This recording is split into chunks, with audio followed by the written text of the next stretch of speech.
Oh man, I need to get a haircut. Welcome to another podcast of the current situation at Manchester United, and welcome to another Manchester United transfer corner. We'll be looking at the latest transfers in relation to Manchester United, players going in, players going out, players that you are linked to, players that we're about to sign. The latest news on Manchester United in general. So that's what I'll be covering, as well as going into something that I haven't done in a while. It's looking at players that used to play for Manchester United, why they left Manchester United, or whatever, something like that. I'm looking at a certain player at the end of the video. I'll leave that for the main event at the end of the video.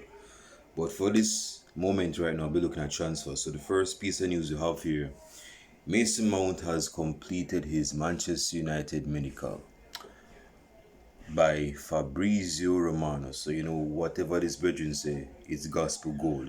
It's very believable. There's a high credibility in what he says. If he said that your girlfriend is cheating on you, you best believe it.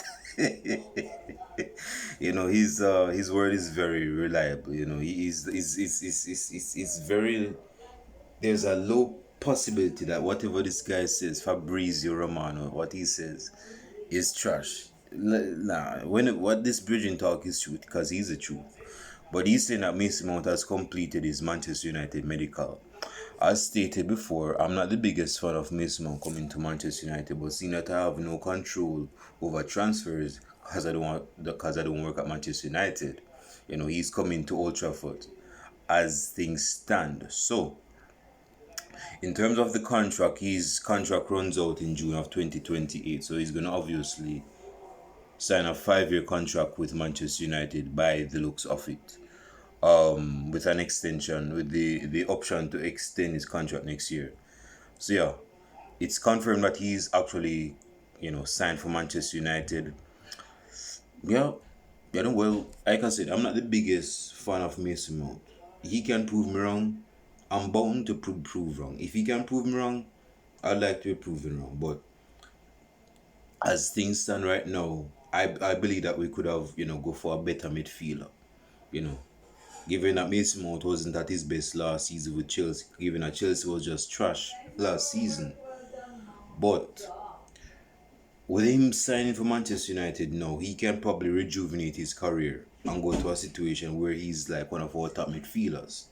So we'll see how things go this season that's coming, and the pre-season as well. Remember pre-season. So with that being said, he's actually signed for Manchester United supposedly for 55 million. Is that pounds or euros? With 5 million pounds or euros in add-ons. So yeah. So you could say that the first signing is in the back for Manchester United, which is in the name of Mason Mount. Now, next piece of news. David De Gea has officially left Manchester United, so who could replace him this summer?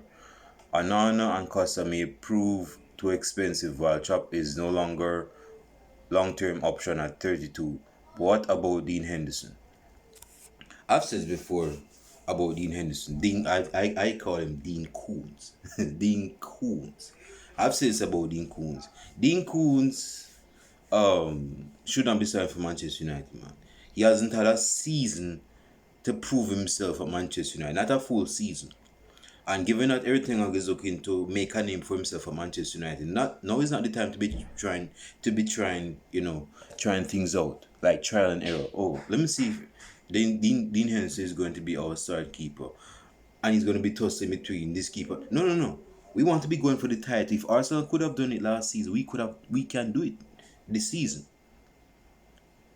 So I want to see what is next in terms of our goalkeeping options.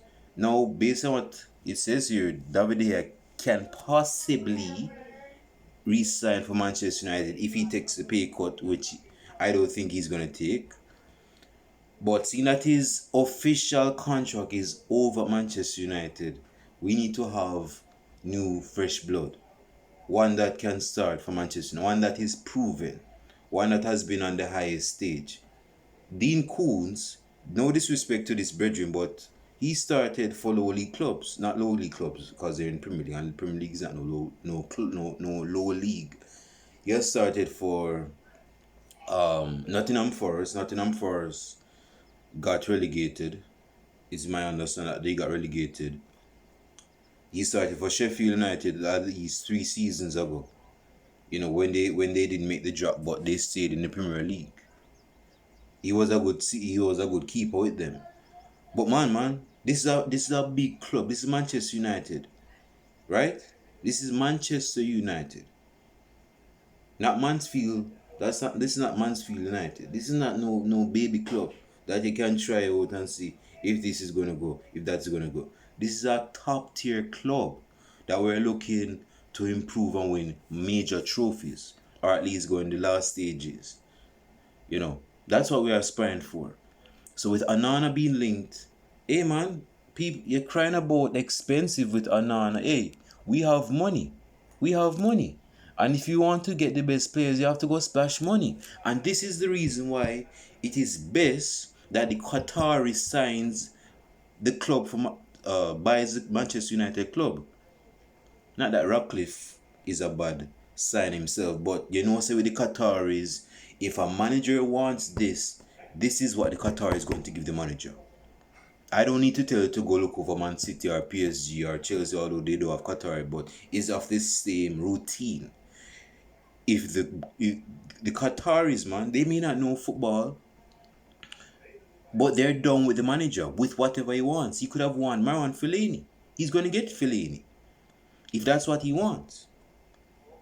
If he wants a low league player, probably like Baby or Obertong like 10, 13 years ago, he's going to get him for the manager. So imagine if that is the case with top tier players. He's going to get those players if the Qatari officially buys this club. That is why we need the Qataris to reign and preside and oversee Manchester United. Because when it comes down to transfers, you can best believe they're going to look out for you. They're going to look out for you. They're going to get the players, maybe hefty in cost, but they're going to get the players. They're going to get those players. They're going to get those players. So Onana may be expensive, Diogo Costa may be expensive, but we're not looking to replace an inexpensive keeper. This is one of the best keepers in the world, even in his bad form. Because when David De Gea is at his best, man, he's the type of goalkeeper. If you're a striker and you take a shot at David De Gea and you know he's supposed to score, you're going to be holding your hand like a police, just bringing you at the corner because he has you busted and having your hands at the head because he took a shot at the keeper and him save it and you didn't expect him to save it given that he's past his prime. But at the same time, he still has these moments where he's brilliant. Man, my forehead is so shiny. It's actually 25 degrees. Man, it's very heated. But yeah, so we have to, hey, if we want a world class goalkeeper, we have to go for a proper goalkeeper like Onana, Diogo Costa. I've heard of Trap, but Trap shouldn't be saying no man, Trap shouldn't be sorry for man, no Manchester United, man. No, man, we have to be doing better than that. Wilfred Zaha marries partner Paige Bannister just days after turning down a 200k contract from and leaving Crystal. I don't know why I read that, but I just feel compelled to read that. Next piece of news, because I don't even want this video to be long. Let me see here. Okay, this is loading. Next. Next piece of news. In relation to Arsenal, Man United wants to hijack Arsenal's 85 million move for La Liga star. Dude, Real Madrid is not going to sell this brethren. This Pogba looking brethren. Real Madrid is not going to sell him. Real Madrid are looking to rejuvenate their generation. They're looking to use young players to replace old players. They're not going to sell this to Kameni. They're not going to sell to Kameni. Not to Arsenal. Not to Arsenal. Arsenal is never going to get too many.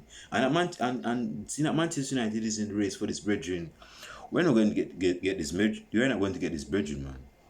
Nah, nah. Cause it seems as though Rabiot is out of the deal. We ain't go get Rabiot. You know, some person may say, thank God, like myself.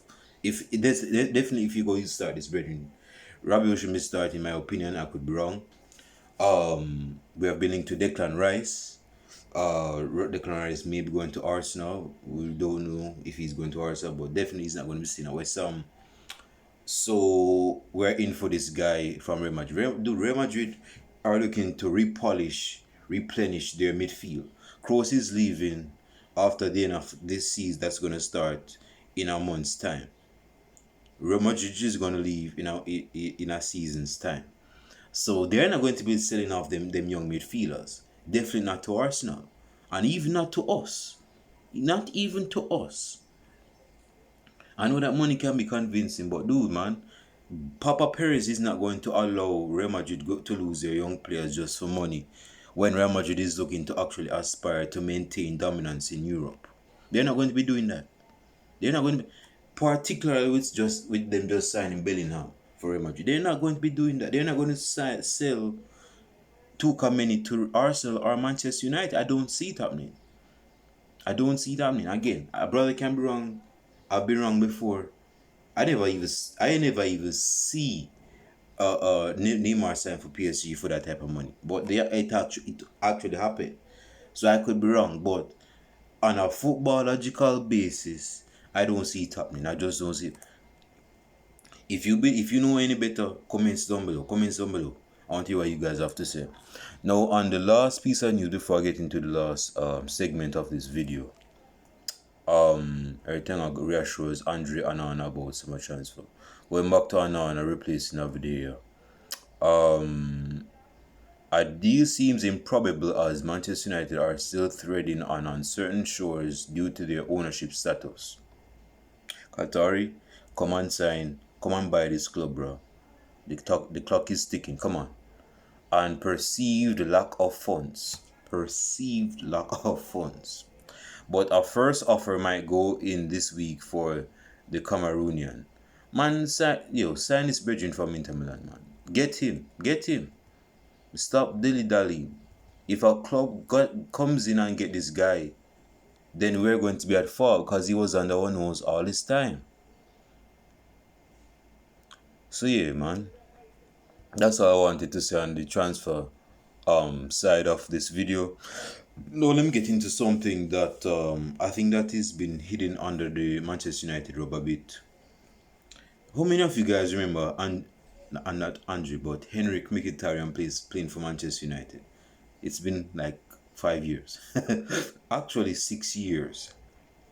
Yeah, he signed with us in summer of 2016 when Mourinho just came to Manchester United. And I'm going to be basically saying why he didn't succeed at Manchester United, because he's at Inter Milan and Inter Milan just went to the Champions League final last season. A few Manchester United players went to the Champions League final last season for Inter Milan. Darmian, Lukaku, and who else? Mkhitaryan. And in the EuroLeague final, Matic, Smalling, and another Manchester United lad went to the EuroLeague final with Mourinho. So yeah, but this is about Henrikh Mkhitaryan. Why he failed at Manchester United. Now in his first season, Mkhitaryan was deployed. Oh, someone has called me on IG. Mkhitaryan was deployed as a right winger in his first season. Now, seeing that it was his first season, Mourinho wasn't playing him that much. Not only on the right side, but he wasn't playing much period. He wasn't getting much games. Because Mourinho was always he was always bought on the thought that a player should get used to the system, the style of play, to the atmosphere, to the culture, and to the Premier League. So I want to give him time. But how are you going to give a bridging time if you're not going to play him, though? And I know Mourinho usually get things right, but if you go allow a player to get used to a temperature or his surroundings, he needs to be in the surroundings more often to get used to the Premier League. Not in training. That's shadow boxing. Anybody can shadow box, but if you're on the actual pitch, That's what matters. But anyway, in his first season, Mkhitaryan, when he played, he wasn't that bad. He was actually playing good on the right side. And he was like a number 10. And see, all of us were craving out for one thing. Man United fans were craving out for a right winger and a number 10. The thing is that we had one Mata, but one Mata was deployed as a right midfielder instead. Under LVG, um, right midfield, under Mourinho, see that Mourinho, hey, Mourinho Petino, man, I tell you, Mourinho is a petty brethren. Remember this now, when Mourinho was at Chelsea, he had number 10 issue, what I would call number 10 issues. He had to choose from Oscar, Lampard, although Lampard was playing a bit deeper. There are times he was playing number 10. And Mata, who was in his prime. Mata was in his prime. And Mourinho go bench Mata for Oscar. So because Mata was in his prime, and at the same time he didn't want to waste his prime at Chelsea because he wasn't getting enough time on the pitch to play under Mourinho, he left Mourinho go sell him off to Manchester United in mid-season of 2013-2014 when you had Moyes. So when Mourinho came to Manchester United, Mourinho wasn't really using the bridging that much. Only in like Carling Cup games or something. You know. He wasn't much of a starter. So with Mkhitaryan coming in, Mkhitaryan could play as a number 10 or as a number as a winger, preferably on the right side. And he was good in that game against Tottenham at home. He scored a world-class goal. Scored a world-class goal. And Mkhitaryan is not particularly fast, but he's very good with the ball at his feet. And see, we knew that he was an exciting player. But one of the things we questioned about Mkhitaryan, which led to his second season and his downfall, was, okay, the talent is there. He's a good enough player. Is this brethren mentally strong enough to actually be one of our starters? If we are down by 2-0, if we are down by 1-0, is this brethren going to help us get back in that game? That's questions that we're asking. I know I was asking those questions. Because not that I knew that I thought Mkhitaryan was a trash player. When you're playing for Dortmund and you have Klopp as your manager and you're playing with Royce and Lewandowski and those types, Lewandowski left in 2014 to Real Madrid. Not Real Madrid, to Bayern Munich. But even when he went to Bayern Munich, Dortmund still have world-class players. Hummels in midfield, they had Gundogan. I mean, come on, man. They had world-class midfielders and good players. So when we got Mkhitaryan from Dortmund, that was like a vindication for us because Mkhitaryan is a very good player. And he had very good numbers for Dortmund. He had numbers for Dortmund. So his talent was not in question. It's whether or not he could adapt to the Premier League, that's one. And if he had the mentality to actually cut the cake, make the cut for Manchester United in being one of our main starters. That's one of the main questions we're asking. I know I was asking those questions. Because in his first season, he didn't play much games. Hold on, let me reject this. Okay. But, and we're still going on. But ignore it. Hold on. Okay. But yeah. In his second season, 2017-2018, persons thought he was going to actually be the main star man as the number 10. We have Paul Pogba, we had Pogba last season. We had Pogba, but we could play Pogba more further because we got Matic that could, stay in that number 6 role and allow Pogba on that left-hand side. We're always talking about, Pogba is world-class on the left-hand side. Just play Pogba on the left-hand side, man. That's where he played for Juventus. Yeah, you see, at Juventus, at the old ladies, to get the best out of Pogba had to play on the left. Vidal on the right, and Pirlo as a deep playmaker. That was a world-class midfielder. World-class midfield. You have someone on the right, you have Isla on the right, or Linksteiner. That was a world-class midfield, man. That's why you need to play Pogba on the left. But we're not at Juventus. This is Manchester United. But anyway, person will say, yeah, man, play him on the left, So So we got Matic, although we had under Henrikh, but Henrikh was no center defense midfield, and he wasn't as good as Matic in terms of that disciplinary role as a number six. So when we got Matic, um, you know, Pogba could play, Herrera could play, but Mkhitaryan was played as a number 10. Now here's the thing. Here's the funny thing of in the first 4 to 5 months of that season. Mkhitaryan was one of the best. What the hell? My phone is going nuts. Um, the thing about Mkhitaryan was that in terms of stats, Mkhitaryan in the first few games was like our top assister. He had about 5 assists in like 2 games, in like 3 games in the Premier League. He was one of, if not the top assister in the Premier League 2017-2018 when he was starting games, yeah? And he had more assists in like just our third game in the Premier League. Remember when we used to know that's that's the see where we were like 4-0 FC. Remember 4-0 FC? 4-0 FC, 4-0 FC. We beat Swansea 4-0. We beat West Ham 4-0. We beat Crystal Palace 4-0. Oh yeah man, yeah, we were beat and we beat Everton most about 4-0. Was it 4 was yeah 4-0. So we were 4-0 FC at the time.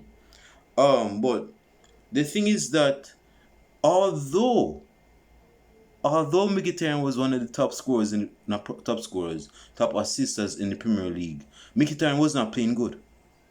He was not playing good. He was actually trash. To be honest, he was. Listen, man. Hey, let's cut all the slides right here. So, Mkhitaryan, yes, he was one of our top assister and one of the top assisters in the Premier League, but he was not playing he wasn't playing good. He was not playing good.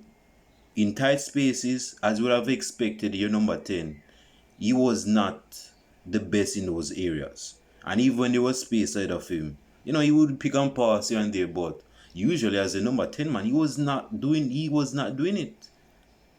He was getting a few buck up lucky assists. Although he was like a top assist in the Premier League. Personally, man, it no matter if it's a lucky assist, an assist, an assist. Yes. But in terms of his performance, and this is where the questions came on the surface, we were actually worried where his head was at. Because he was playing trash. Yes, he was one of our top assisters. But it came to a point where we say, no man, Mkhitaryan can't be starting no more. Mourinho has to bench this guy. And this is our top assister. One of the top assisters in the league. And we had to bench him because he was embarrassing. And Mourinho benched him. No man, hey, I don't remember if you guys remember that game at Stamford Bridge against Chelsea, where Morata go score that pigeon dove header when he went in here and go score it. Hey, that game, Mkhitaryan had to come off like what, at halftime or close to the 60th minute. Mkhitaryan was trash. He was that bad. And see, Mourinho was trying to give him time. Some of us were calling for Mkhitaryan saying that this Bridge need to go on the bench right now because he's been an embarrassment. And Mkhitaryan was still playing. But Mourinho came to the point where he said, "No man, I cannot play this Bridge anymore. He has to get bench. He has to get bench." And that is what happened. And unfortunately, when December came, it's like he was getting even worse.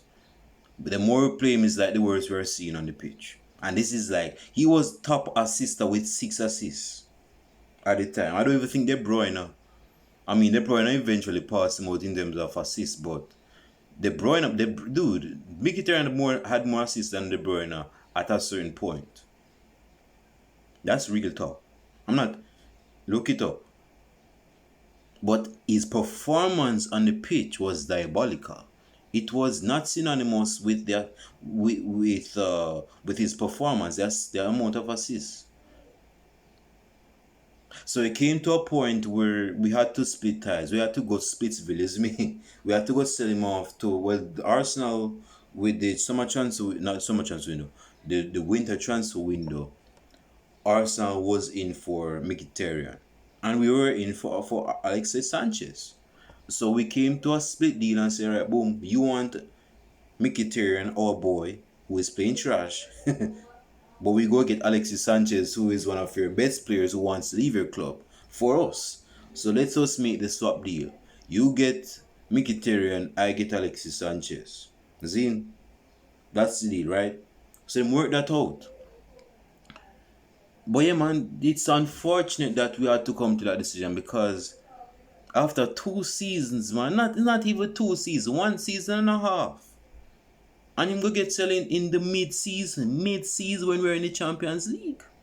We're in the Champions League and we have to sell him.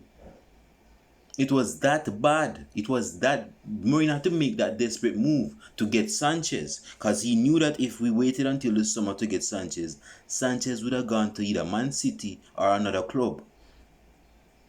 So we had to get him then, and we had to crucify. You see me? We had to sacrifice Mkhitaryan and bring him and lure him to and send him to Arsenal in that deal. So we were right. His mentality was flawed. He didn't have the mentality to play for Manchester United, and given the competitive nature, he wasn't for that. He was made for that. Secondly, which alludes to the first point, that's why he couldn't start much games. The thing was that it would have been probably better if he came off the bench, because when you want to get in the lead in the first few minutes in the first half, you want your players to be very aggressive. Mkhitaryan wasn't the most aggressive player, unfortunately. That's why we made the choice to cut him loose. Cut him off cold turkey and get Alexis Sanchez to come to Manchester United. Who was looking to actually win trophies with Manchester United. Which he didn't. But that's what I have to say about Mkhitaryan, man. That's why he failed at Manchester United. If you have something to say, comments down below on Mkhitaryan. Mkhitaryan is a talented player. It's just unfortunate that how. Hold on, there, man. Mkhitaryan hold on.